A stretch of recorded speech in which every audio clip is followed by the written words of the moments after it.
This is St. Pete X, affectionately known as SPX. SPX brings you St. Pete's brightest business people, civic leaders, and citizens who share their insight and expertise as well as their love of our great city. SPX is presented by the St. Petersburg Group. Head to stpete.co to check out more episodes, and by St. Pete's most effective marketing agency, Big C. Browse to bigc.co to see their work. Now enjoy the conversation. Hey, this is Joe Hamilton, and I'm here with Reuben Pressman of Presence. This is SPX, St. Pete X. First time we've actually ever said the name on the air, and Reuben literally got up out of his seat and did a cartwheel when he heard the name for the first time. Not really. He seemed just sort of looked at me. That's okay. Sorry, I take a second to sit down for my cartwheel. Hey, it's me. So I guess full disclosure, this is our second go around at this. The first time, you said some stuff. I remember it was moving. It was insightful. It was brilliant. That's good. Funny. I remember a word of it. And and then none of it recorded. So we're back. We're back a week or so later to try it again. Which means we get to start from the top, which I'm excited about. I want to see if you tell the same story twice. So Presence is doing fantastically well. It's definitely right up there at the top of successful startups, and you certainly deserve it. You've been at it, learning the craft and living in that world since I've known you, which is since I was born. We went to kindergarten together and all that, right? Yeah. I got held back 34 times and to be in kindergarten with you, but that's okay. Yeah. So I guess first let's talk about it used to be called Check I'm Here. You are a serial entrepreneur, no doubt about it, and this one stuck for you. Can you tell me in the beginning why it stuck? Yeah. So I guess a little bit of background. I've been programming since I was 10. So I've always had a real strong background in technology, always loved it. And that really started because I walked into my dad's office, who worked out of the home mostly, and was like, hey, how do you build a website? And he's like, I don't know, leave me alone. So I walked out and figured it out on my own. And that was pretty much a lot of my relationship with him even is kind of, how do you do this? How would you do it? Figure it out. And the whole time it was, and that's kind of been talk to one of my employees, and that's definitely one of my mottos. Like, how do we do this? I'm like, I don't know, figure it out. So learning technology and building a website and all of that was no different. And, one of his friends that had some retail store was one of my first clients, is building a website when I was 11 for them. And so I've always approached problems through a technology lens, and how do we build something that can run on its own and fix this thing? And part of that goes with me kind of looking at myself as this kind of compulsive problem solver. If it's broken, it must be fixed. So, like you said, kind of serial, not my first company, but definitely something that I've spent the most time invested in and built up and turned into something this size. And that really came from my passion in student government and for student affairs at the institution at USF St. Pete, where I went to, and got very involved as a student, had all kinds of very interesting opportunities because of my leadership in student government. I lobbied in Tallahassee for 6 months for our $30 million student center. I sat on all kinds of campus boards. I got a lot of the back end politics. And for me, I learned 10 times what I did through those experiences than I did in the classroom. So I got very passionate about getting more students involved at that level and getting that experiential learning and complementative skills that I knew were actually more important going into what is called the real world. So what I basically did is said, hey, it's really hard to get students involved. It's really hard to increase engagement. It's really hard to allocate all this funding. And for a lot of people that don't realize, student governments at most institutions have a ton of funding on their own. They operate completely autonomously and with full authority from the rest of the institution. At a school like University of Central Florida in Orlando, they have a $25 million budget that their students allocate all on their own. For something more like USF St. Pete, I think it was about a $1.4 million budget when we were there. And then part of what we lobbied for was to allow ourselves to double that. And it comes out of tuition, and the state has to approve that. And it went to about 2.8, and that's what helps fund that building and then also gives us funds to go. But we pay the staff salaries in student life. We pay for the fitness centers, the recreation, all the intramurals, basically all of anything under the student life umbrella. And even some pay for their student unions and all of that as well, kind of like what we're doing. And it's basically just students that are learning as they go to allocate millions of dollars. So that was interesting. So it was all those problems, along with my experience on the staff side in enrollment and marketing, doing things like recruitment and assessment and retention, that I realized that whether it's hardcore mission critical institutional goals like retention or allocating $25 million in student government to getting students involved on campus is all related to a lack of data that the institutions don't have. And on the academic side, it's easy. It's all digital now. That data's there, all of that. But from everything else on campus, which we kind of explain involvement being one of the four main factors of retention plays a really big role on whether students retain or not. What are So the others? Just so we yeah, so completion. the four for retention of at least the study and kind of theory that we follow is academic. So if your grades are good, if you have financial aid or your financial setup, psychological, and then the last one's the involvement is whether you feel like you belong on campus or not, and whether you're participating and enjoying your time. And we kind of give the examples where if you're involved in student government, you're super involved and you're loving it, but you have straight C's, so you're okay. Maybe you're on financial aid, and because depression is one of the highest in college students, you kind of see the psych for that a little bit here and there. But because of your involvement in student government, you're not going anywhere, right? Vice versa, you might have a student that gets straight A's. Parents are paying for school, no problem, completely fine psychologically, but commutes, goes to school for class, leaves, goes to school for class, leaves, goes to school for class. They're probably going to transfer, potentially drop out, even though their grades and everything else are good. And that's not the case all the time, but student involvement can play that high of a role to where we often say, although it's a high factor, it can also be a deal maker or a deal breaker of whether a student retains on campus.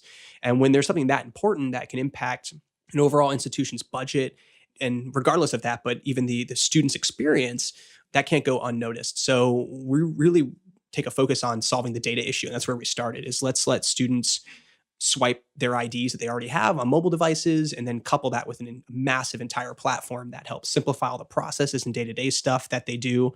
So, we have an event management system, an organization management system, a forms management system, the tracking, the assessment and live reporting, and then we top it all off with engagement tools and marketing tools to reach students. So yeah, we launched that back in May of 2014. So we just hit our 3-year mark. We've also passed 100 institutions in the last few weeks. And we've raised over $2 million of funding now to continue growing that. We're at 22 full-time employees. And then we're just cruising, just trying to keep up. So you talked about when you were young, you did the first website, and you talked about raising money. You talked about allocating money. I'd be curious. It feels like you're very much a problem solver first. What is your relationship with money? When you were 11 and doing that website, how much of the allure of doing that website was the money? Have you grown to love or hate money based on needing it as fuel to fund your startups? What's your general relationship with money? Money is kind of like this side thought, I think. It's more of so my degree is in entrepreneurship. So we had a lot of classes on creativity and problem solving, which kind of helped solidify a lot of the things I worked on up until that point and kind of put theories behind them. And it's like, I've experienced this my whole life. And it's like, this is exactly what I thought. And then it's like, here's all the theories and the psychological stuff behind that confirms all these things I've been thinking and doing.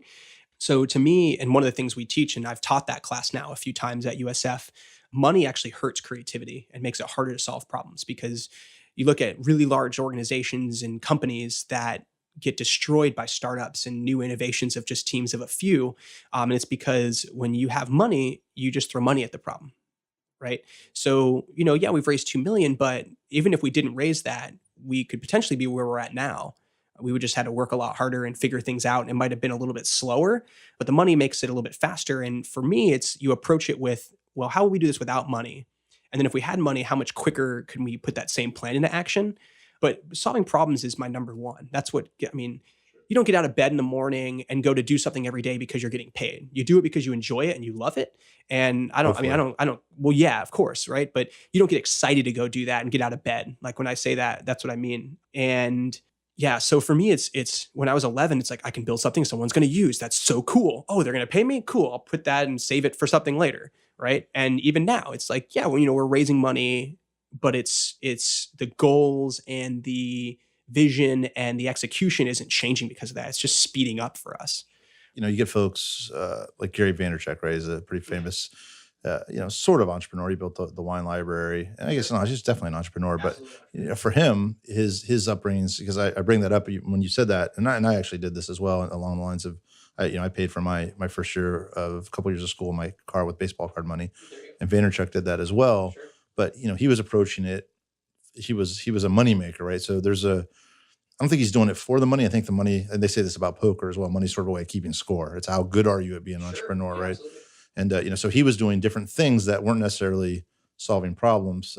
He was selling candy to the kids at school, buying it in bulk and making a few cents here or there, whatever.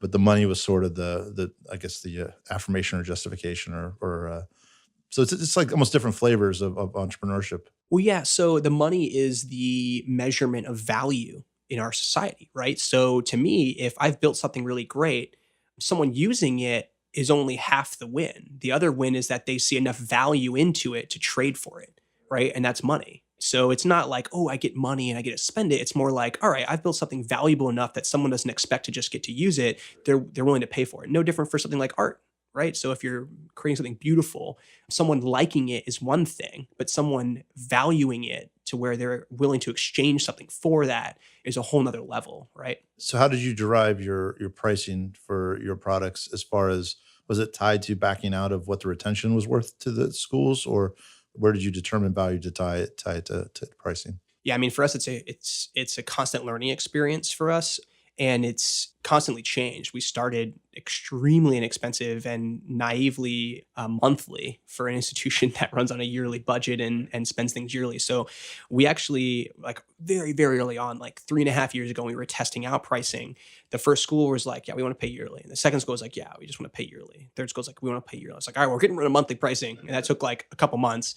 And we actually doubled it when we went yearly because we realized how cheap it was. And then, as we grow, we start to understand the cost of acquisition changes. We start to understand the cost of maintenance and upkeep and service and all of that, and also what the potential is, because we want to be able to fund more innovation. So how much can we take off the top to put back into that to continue building really great things and impressing people and so, solving their problems. But yeah, I mean, we just raised prices again. It was our third time we've raised prices because we continue to build really great stuff. People continue to be okay paying that much for it, and it only lets us innovate and build even better things. Sure. Do you have any kind of feedback or gut feeling on whether you're stretching the limits on your pricing, or do you feel like you could go again? And what is the when you're hearing the people say maybe or no or yes, how much of that is where do you feel you are in the pricing? At this point, I don't think pricing is a huge barrier for people. I think the value we're creating, and it's all tied to that, right? Sure, we could raise prices again. I wouldn't do it because I don't feel like we've created more value yet, right? So we tend to time our price raises with big feature releases or additional products and stuff like that. And for us, our platform is one piece. It's all or nothing, because you're coming to us to solve those problems, and you're going to solve them because you use the whole platform, not because you think you need one or two pieces of it. So when we release a new feature, we push hard and we hope all of our existing customers pick that feature up and start using it, because they're going to start paying for it eventually. And anyone new coming on is going to pay for it right away. So again, it's related to art, right? You can look at buying one piece and it's going to cost so much, or you can look at buying it bigger or a triptych that's more complicated. The more value you get out of that, the more ideally you're willing to trade for that value. So as you grew, did you get to a place where obviously you had a good support system coming out of USF? You were very involved there. You knew everybody, and did you get it to a place where the growth you felt stretched you? Just from business experience. Obviously problems and the administrative and executive pieces of the business are two different things. Sure. What was your experience as you grew and entered the fundraising piece of it and started getting 10, 20 people? Yeah, I'd say from like a hard skill thing. I mean, those to me are easy to learn. I think the benefit of the program I went through and my experience in a lot of the other companies I've ran, and just kind of my personality and work ethic and mentality is adaptive and with problem solving, and with that I very much follow this iterative process, and I just always know I'm constantly learning. So it's like if I run into something I haven't done, I'm just going to do it as if I do, right? Were you reading business books? Were you No. no? It's all hands on. It's trial and error. It's iterative. To me. I mean, trial and error is one way. I'm much more of a fan of iterative experiments. So like it's like an MVP of a product. You're going to develop the minimum viable product you can to solve a solution as simply as possible, and then see how it goes and get the feedback and go from there. And I approach every problem that way. So if there's something we need to do, or there's a new problem at the company, or something, a new challenge, or something we need to do that's different than we've done before, it's like, all right, well, what's the smallest thing that's not going to make a big impact to try, and if that works, we'll keep doing it. If it doesn't, then we'll change it. So that's kind of, I think, something I've learned very much in that program and helped solidify, but is also something I've kind of always lived with, is adapting. And I think that skill is solid, and that makes solving all kinds of other hard skill things like business skills cake. Right. And along those lines, how intentional were you at the beginning, and then how much did you have to adapt, and what was sort of the process for building your culture? I think culture always has to be something that's intentional. And the best way that sums it up is fun. And I think everything should be fun. I don't care what it is. Try to give me something that's not fun, or can't be made to be fun. And I think as long as everyone around you's having fun, it's really hard not to. And if you're the kind of person that cannot have fun when everybody else is, then you probably don't fit in that culture to begin with, or you have a lot you can learn with that and adapt to it. So, or maybe we do, you know. How'd you do that? You have to embody it. To me, it's like, I'm always fun, and that's going to flow into everybody else. And, you know, you keep it in check. Someone's coming in and they're going to be a dick, then you're going to call them out for it. And for a while in our early days, like, it was written on the whiteboard, don't be a dick. And that was what our motto was. And there's the next business book right there. there you go. Don't be a dick, right? Lessons in whatever from whoever. So yeah, I mean, it's something you got to be intentional about. You got to think about it. You know, it's something we're going to be developing a lot more and be even more intentional that we're growing beyond where just keep growing, whatever. So, you know, like, we don't have company values. We don't have a mission statement. We don't have any of that. But if you ask, everyone's going to give you the same answer. So you don't have you decided not to written core values. We didn't decide to. We just haven't gotten to it yet. Okay. So the plan is to do that later this year. Sure. And kind of solidify that, because we're getting to a point where, you know, I could potentially go all day without seeing someone that works at the company or interacting with them. So you start to lose a lot of the intimate connections that you have with a lot of the team. And I think at that point, you have to start writing things down. So we're doing things like building an internal knowledge base and potentially looking at learning management systems for stuff like that, so that we can. Speaking of fun. Yeah, exactly. Right. Yeah. So, but it's cool. It's like, cool, let's actually come up with all this and write it down. And what's fun is we don't ever have to tell anybody. It's going to be there now. You know?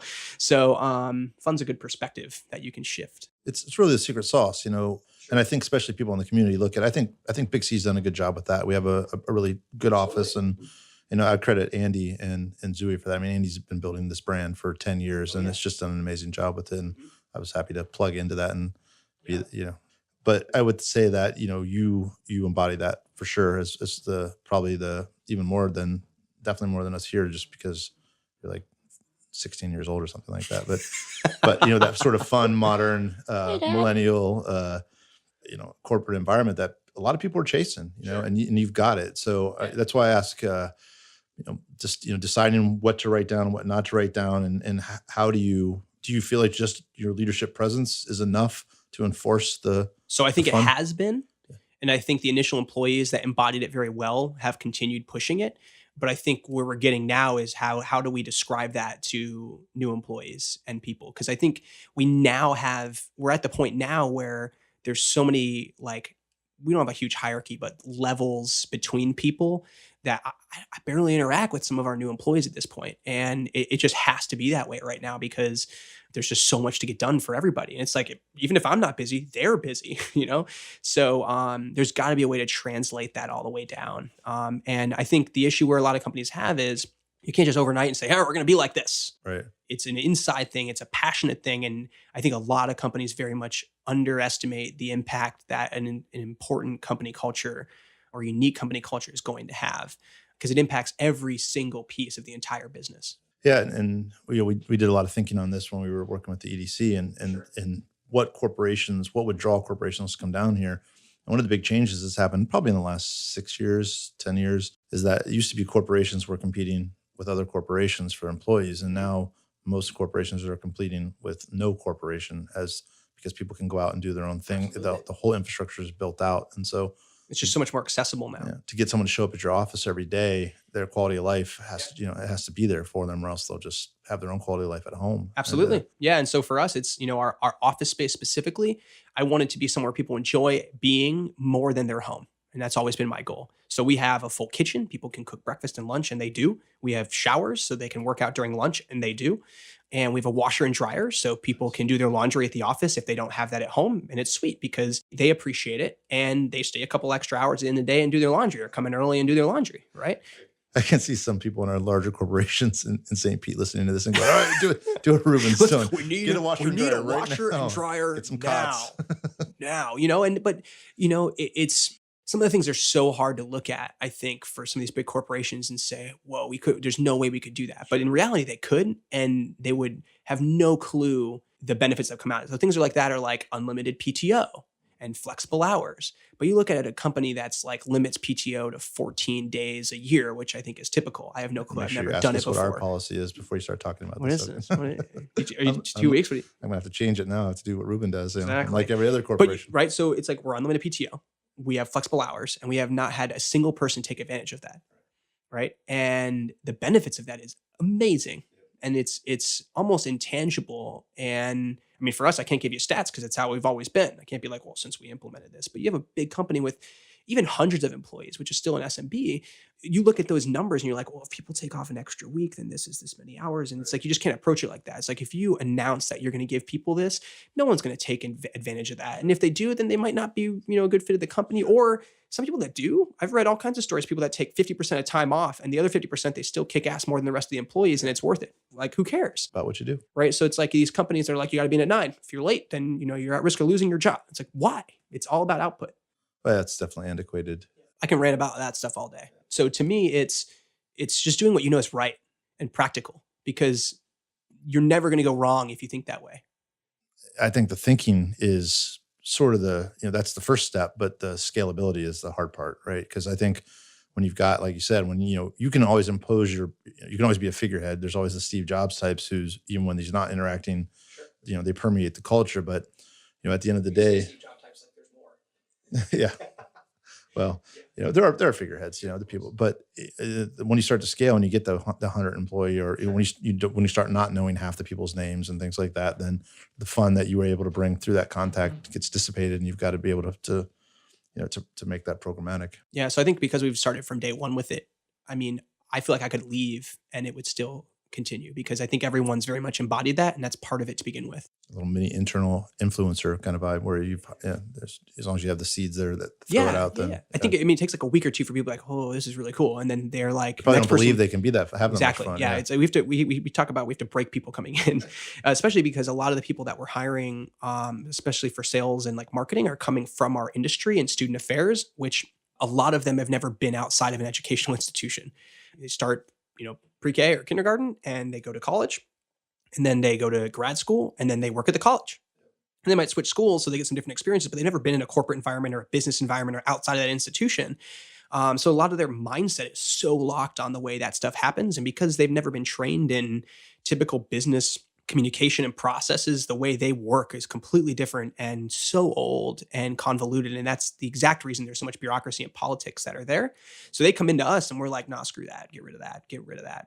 Cut this. And, there's a lot of ambiguity that we place on them to figure things out, like we talked about earlier, and really pushing them very quickly into expanding their mindset, thinking more openly and different, and being who they really are, which they've really never had a chance to do for that long.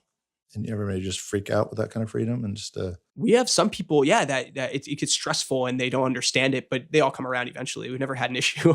But that's also very similar to what I'm used to doing in my class when I teach the creativity and innovation in business. Is even in the class I was in, my first thing, we had like people cry because it was so unstructured. And it's like you get spoon fed as a student, and, hey, this is what's going to be on the test, and here's the test, and we're just testing, and here's a lecture and another test. And it's like, we get into this and we're like, all right, your assignment tonight is to find 3 people in the class, and you're going to make a board game to teach this skill to everybody next week. You're like, what? That's it. Thank you. It's like, but we have 3 hours. Nope. See you later. Have fun. Like, what? And it's one of the big skills we teach is tolerance of ambiguity. It's kind of meta. They're teaching tolerance of ambiguity while experiencing having to be tolerant of ambiguity. Yeah, it's fun. So it's all essential skills, and it's what we really push in. And I think that's what helps permeate the culture and everything too. And do you feel like you need to do a little bit of that through your products? Because I think you're building into a structure that could benefit from some of that thinking. And so, so for us, we're not just selling a product. We're selling a vision and a solution. Right. And part of that solution is, one, a great company culture. We have an average 0-minute response time on our customer service. It says 0 because it's under a minute, and they don't give us seconds, which is lame because we can't improve 0. So everything from how fast we respond and how fun we respond, we love GIFs and emojis, to our sales process, everything else is you building a relationship with us, not just here's a product, have fun, go. Right. So the other piece of that is our philosophy. And while part of that is not changing behaviors, we feel we've built a software product that adapts to the way people do things. But the mindset and the philosophy of all the new things you can do And if you did change, the benefits that could come of that is a lot of what we do in our sales process. So by the time they're using the software, they're eating it. They love the way we're thinking about stuff. We're thinking differently. We're not sucked into the problems they are because we're not having them. So we're able to take a fresh look at the way they do things and give a full new experience and look at how to solve that. And for the ones that buy into it, get a ton out of the software, and for the ones that don't, also get a ton out of it, just differently. Cool. One thing that I think everybody will be interested in talking about or hearing about is the fundraising process for you. Sure. You obviously you've been doing it a while, and you had some, I think, if memory serves, some early local angels that got you started. Sure. And let you go full time. And then I think the big one was the last round with the few semi-known names from Tampa. Sure. So how did that connection happen, and what was sort of the process that you went through to ultimately end up with that? Yeah, so we had a couple local angels that invested in us initially, and I very much follow his philosophy. And one of the things I want to do after exiting this at some point is investing in startups and everything myself. So I'm always thinking about my philosophy and why I would invest in certain things and how I talk about things from that angle. And very much, especially on the East Coast and everything here, that's outside of like a main huge tech city like the Valley or like Boston or Austin, is that you need to have a product built and ideally some revenue before you can even expect anyone to give you some cash. So, but with that, you should start talking to people as soon as you can. So that's one of the biggest advice I give to people that are looking at raising money is, why aren't you talking to someone already? Start talking to people. Don't ask them for money. Talk to them about advice. Tell them you might be raising money in the future, but you want to keep them updated. And if it's something that they're interested in later, then perfect. Because the interesting thing, and this is somewhat tangential, is that no matter when you go to an investor and whenever you're ready to raise money, they're always going to want to see the next step. So if you're going to someone and saying, hey, we just finished our product, they're going to go, cool, let me know when you get a customer. But if you go to them when you get a customer, like, cool, let me know when you get the next one. Right. So they're going to want to see and feel the traction to raise. Yep, exactly. So, and it can never be too early, because worst case is you go through 3 steps and they're like, wow, this has been impressive, I'm going to invest. And that's typically what happens. So I interned with Gazelle Lab, which was a Techstars Lite technology accelerator that funded 6 companies and put them through a 90-day curriculum and demo day, similar to Y Combinator or 500 startups. So who all was involved with Gazelle? So it's 5 awesome dudes. So there was Daniel James Scott, who was one of the professors at USF St. Pete. There was Dr. Jackson, who had started the entrepreneurship program at USF St. Pete, which was cool because they kind of brought this connection to the school to where they actually implemented some of the curriculum into the classes. And I took a practicum class where I helped consult and learn at the same time with one of the companies in the labs. Marvin Scaff, who's with AdJoy now, he's the CTO there, and Brent Britton, who's a great friend and is also our general counsel. And then John Morrow, who was the entrepreneurship in residence for USF St. Pete at the time, but is also a very seasoned entrepreneur himself. Definitely. So I interned with them in my last year of school and also pitched at the student pitch competition during their demo day. So they did 6 companies pitch, and then they had 6 students pitch for cash as like a competition. And I won for this idea. And I had developed through the internship some relationships with some of the investors in Gazelle Lab and some of the angels there. And they saw my pitch and me win and all of that. So I moved on and decided to get a team together to build it. And we built it. And I got back in touch with one of the guys that I was close with during the internship that was an investor. And, he was interested, had us wait till that next milestone and stayed in touch. And we finally closed our first school. Shout out to St. Leo. And went back to him and he's like, cool, well, I'll give you some cash. And then we went and used that leverage to go to somebody else that was local at the time that was interested, and they invested as well. It was basically like, it was under 100K that we had raised. And that put me and 4 others full time into basically going all in into creating this. And it worked out. And then, late last year, I raised another 1.3. And then we've since raised a bridge round to add on to that just recently here. So now it's over 2 million. In that round last year, kind of our late seed round, depending on where you live and what you call whatever, we had 3 main investors that were really important for us to get on board. We had 500 startups, which is, again, one of those technology accelerators. They're the top 3 in the world. And they're very cool because they have a lot of side funds. So we didn't have to go through their curriculum or their programs. We were invested in by their mobile collective. And they have an international reach. They have like 10 extra funds. They're huge on supporting diversity in technology, and they have some funds solely focused on that. So that was awesome. They bring a lot of technology and the connections to investors and business practices for startups. Ron Schlosser also invested. He's the former CEO and president of McGraw-Hill Education. So he brings the entire education knowledge and market and a lot of M&A experience in that world. And then Jeff Finnick, who's obviously working with Bill Gates' Cascade Venture Partners for a $3 billion project in channel side. And that's a cool story. We can get into it another time. But he actually reached out to me about a few other things, and we ended up connecting, and he was interested in what we were building and ended up investing in that round too. What few other things? Oh, so he reached out to me for feedback and insight into the entrepreneurship ecosystem here and for some advice and thoughts on the projects he was building and other people that might want to get involved and problems that needed to be solved. How was it to talk with him and hear his vision for? Super cool. I mean, he's obviously brilliant and just cares so much about the area. And for me, growing up here, I feel the same way. And part of what, from an investment standpoint that we were talking about, a lot of my connections and network just came from me getting involved. Even though I've grown up here, second I graduated, even before I graduated, I was on, like a few months after graduating, I was on 10 different nonprofit boards, everything from community development to economic development to the arts to other software and technology stuff, like everything. I was on it. And I knew everybody there was to know.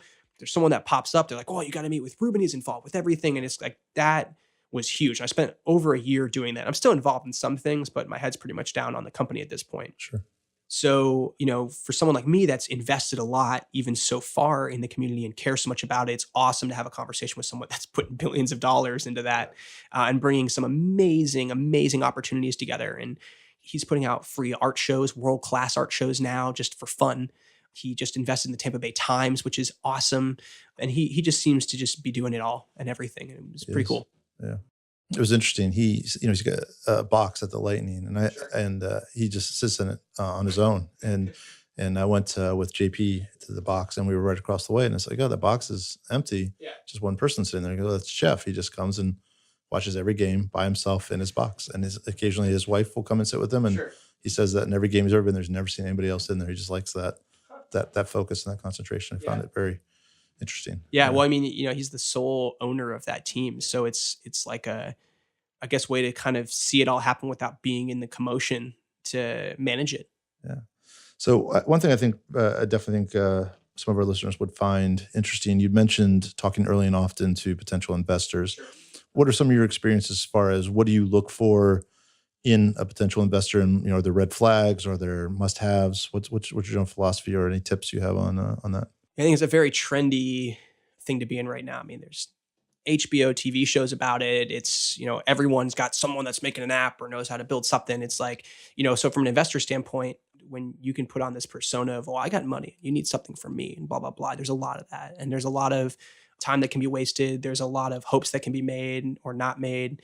And I mean, anytime you're dealing with wanting or needing money from someone or viewing it that way versus having an opportunity for them to put money into, you kind of can get in this path of uselessness and also get yourself down pretty hard, I think. So, and I think a lot of people experience that. So, I mean, I feel like I have a pretty good BS meter and can pick up on red flags pretty easily. And it's basically, if you have to ask, right? If you're feeling anything about a conversation, it's probably not worth getting into. It's probably, something's wrong there. So to me, it's like, I never went out to raise money. I always found that most of my time was better worth closing sales and building a great product and company than sitting there and just taking investor meeting after investor meeting. So we kind of waited for the right relationships and opportunities to come along, and we put a round together and made it happen. I maybe met with 10% of the people I met with never invested. And so I really only ended up taking meetings or putting meetings together with people I knew I either really wanted and that it made sense for, or something just made sense, basically. So those are all super subjective and very hard to kind of like spell out from that. But it's basically, look, if you're like feeling something about it that's off, it probably is. Yeah, that makes sense because we actually, we had a discussion before we started recording. Sure. And I asked you about someone and you said that, and then you followed up with, and obviously that because you had to ask me that. Sure, yeah, exactly. Right when you said that, I'm like, yeah, that's true. Yep. Yeah, if you have to ask. So I think the one takeaway you could have there is, and I think having the, getting in early and often with people is that it's essentially a warm lead. If people already know you, and sure. if you're able to walk into investor meetings with a 90% close rate, something going on, and so you can either do it by quantity, just taking meeting after meeting and having those cold connections, or you can cultivate the the warmer connections. And so it sounds like that's the path you took. Yep. investors are not hard to close if you're building something great, right? I think there's a lot of people that complain about the availability of money here and the possibility of raising it and the experience and the knowledge. But the reality is, if you're building a great solution, and remember, to have a solution, you got to have a problem. If you're building something great there and you've got some traction and something's happening, people would be dumb not to put the money into it. Sure. And then the next sort of phase of that is, what are you giving away for, that's, Of course, you know, of course. The term's a whole other deal. Yeah. Absolutely. So, and you just, what's the future look like? Then you said you just did a bridge round. Yep. And were those new people or existing people or anything? Almost all of them were existing people that, for us, our plan, I think, is to raise a much larger round next year. And we were thinking about doing it now-ish. But when we started looking at the company, a lot of it still depends on just a few people and is really core to that. And we want to build the team out just enough to where if we were to raise more money next year and say triple our team size in 2 months, we could do that. And we'd have the training stuff in place. We'd have the delegations in place. We'd have people ramped up and knowledgeable and have a much more bigger core team that could support growth like that. So we basically said, all right, what's the minimal amount of money we need to raise now to be prepared to do that later? So we went out and did that. Of course, the general philosophy is always wait as long as you possibly can because your value continues to go up and your money's better. Yeah, to me, it's like if someone's going to invest money, I got to spend it as quick as I can. Like I need to put it into action. And to me, I didn't feel like I would be able to do that if we raised more.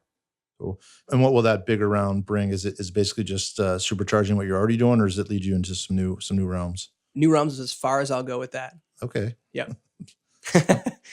All right. Well, We'll just leave everybody hanging. That's fine. There you go. Yeah, you got to wait out and see. I'd say so. It is new realms. It's some of it's new realms, some of it's continuing what we're doing now. But the direction we're going with our product right now is co-curricular and complementative and competency-based learning. So we're starting to map, quantify, and qualify the essential skills students are learning by participating in the things that we already track. So things like leadership and creativity and communication and collaboration, all of those soft core, although we hate saying that, it's more essential skills, because to me, those are more important, is what we're focused on. And a lot of that is because institutions are starting to be judged based on the learning and the job students are getting, the salaries they're making. And those are the skills employers care to hire based on. So institutions are now looking for co-curriculars and ability to show off the skills that students are learning so they can go into the workforce more prepared. Cool. Yep. And so is there a big education component to your sales process? It sounds like people maybe in theory know that this stuff would be great, but the idea of actually implementing it. Sure. So part of building solutions to problems is that people have those problems. So we come in and say, you have these problems, and this is the best way we think it is to solve them. So there's some education, of course. There's some technology competency, of course. There's some philosophy building, of course. But generally, it's like people click and understand that what we're building totally solves the problems they have. It's just figuring out the logistics and how it all works. And then I'm assuming there's a pretty good cascade effect that once you've gotten 100, then it's a lot easier to say, hey, look, we've got these other 100 here. We've got case studies. Yeah. I mean, it was our first one was obviously the hardest. I kind of can group the next 10 into there. And then from there, it was like 25, 30. And after that, it got really easy. And now that we've hit 100, it's like, well, that wasn't even easy compared to what it is now. And some of that is, we can point to the other 100, but it's also, we've been doing this for a while and we have a massive pipeline of conversations we've had. So anyone that was like, I'm not ready for this yet, come back around at some point. So now, we hit 100 in 3 years a few weeks ago, and we're already at, I think, like 108 now. So it's like the snowball is already starting to get bigger and bigger and bigger. Yeah. Nice. All right. Well, we don't have a ton of time left. I'd love to get your thoughts on St. Petersburg. We're in a pretty cool renaissance, have been for a while, going strong. You've been here forever. Yeah, I've seen it all.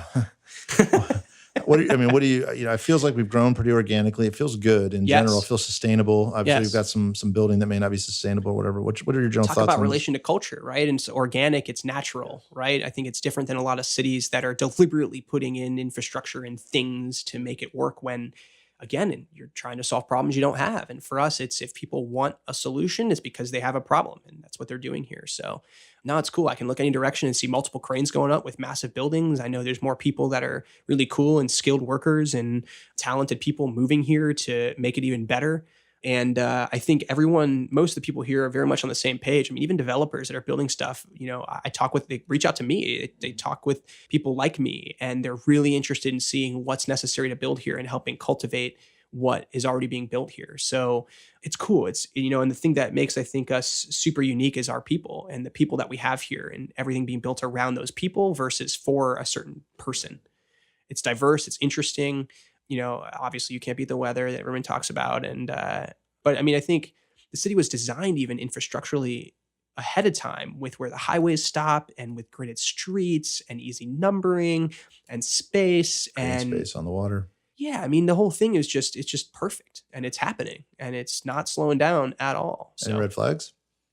yeah, I mean, I think we're always running the line. You always got to be careful with people that aren't here to cultivate and are focused on, like we talked about earlier, the money period, right? And that someone will come in here and make a bunch of money, but that's not going to last. And you might have one or two people get really lucky, but it's if they come in and do that.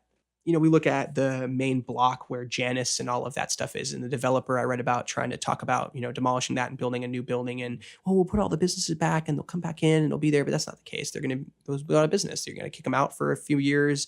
That rent's obviously going to go up. Otherwise, you wouldn't need to build. Lost So character. yeah, right. So you run that fine line of, losing that culture that people want to move here for in the first place. And then you start removing that so that they can, and you lose it. And then you just turn to Sarasota. Shout out. So, to me, you have to start to be deliberate at some point to protect some of that stuff, but you got to do it smart. You got to think about it. It's all political. When you start getting involved in regulating things or making decisions, you start impacting other things and other people. So you got to be smart about it. But to me, it's like that block's super interesting because it's like, look, my parents just bought in the one building. And they read about it like, this is so cool. A developer's going to come in and get rid of that and build a bunch of cool stuff. I'm like, that's not cool because everything you're moving here for, you might not go to anything on that block because it's bars and interesting restaurants and, clubs and Janus and all that. But the people that are making all the cool stuff you're moving here for and enjoying love that, right? So you have these layers to the culture here and you start messing with those deep layers and everything else gets screwed up. So to me, a red flag is just making sure everyone's doing it for the right reason. And sort of high-speed gentrification, forced gentrification. Sure. Culturification. I had a Mitzi Joe Gordon on, and she was talking about art washing, which was, we talked about it a little bit. It's a new term for me. And apparently it's pretty, it's one of the things that sounds good on paper. They're paying some artists to do some art, but in the reality is they're just pricing out the artists that they're, and so hopefully. Yep. It's kind of those catch-22s. Yeah. Yep. It's good to know we have some people guarding against that. Hopefully. So it's the time for the shout out. And I think that, I think people are very interested to see who you've chosen to give your. Oh, it's something you do for everybody. This is like the thing. It's the thing. Do you go to them and have them come on the podcast next? Is it like a punk to pass it? It is not. It's like pay it forward to Starbucks. But we've surprisingly had some crossover on the. We've had one person get shouted out to by 3 guests. And we've only done I've done maybe 12, 15. So that's a pretty high percentage. Sure. And we have had a little bit of cross-pollination of people shouting out to each other without knowing it. Oh, that's funny. So it'll be interesting. All right. Here we go. Cool. I guess my shout out is for the Iron Yard and what they're building. To me, it hits a whole lot of different pieces. It's non-traditional education. It's giving people a new job, career, life knowledge. And the type of people that they're working with are extremely diverse, very interesting, and they're solving both an educational issue, both a personal life issue for people, but also a huge issue on the job side of things. We have a 4% unemployment rate. Florida alone has something like 280,000 open jobs, but at the same time, 80,000 unemployed, and the skills don't line up, right? So Iron Yard is solving issues for everybody. It's a quadruple win, you might want to say.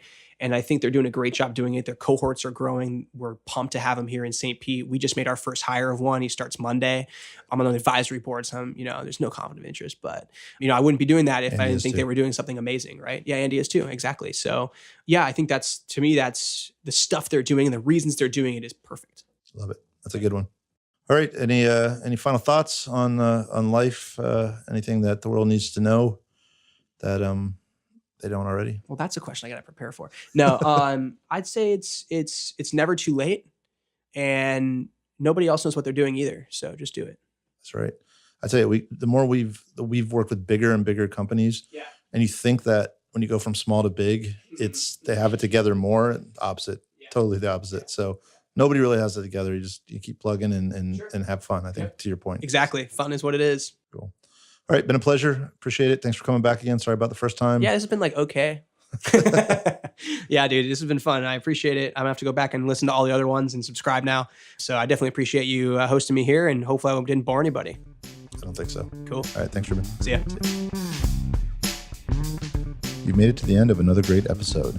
For show notes, head to stpete.co to the show notes page, which includes links to all the resources mentioned in the show, as well as quotes and key insights from the show and information about the guest and the host.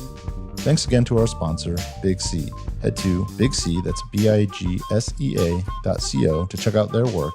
And if you like what you heard, make sure to share this episode on social media and leave a comment. See you next time.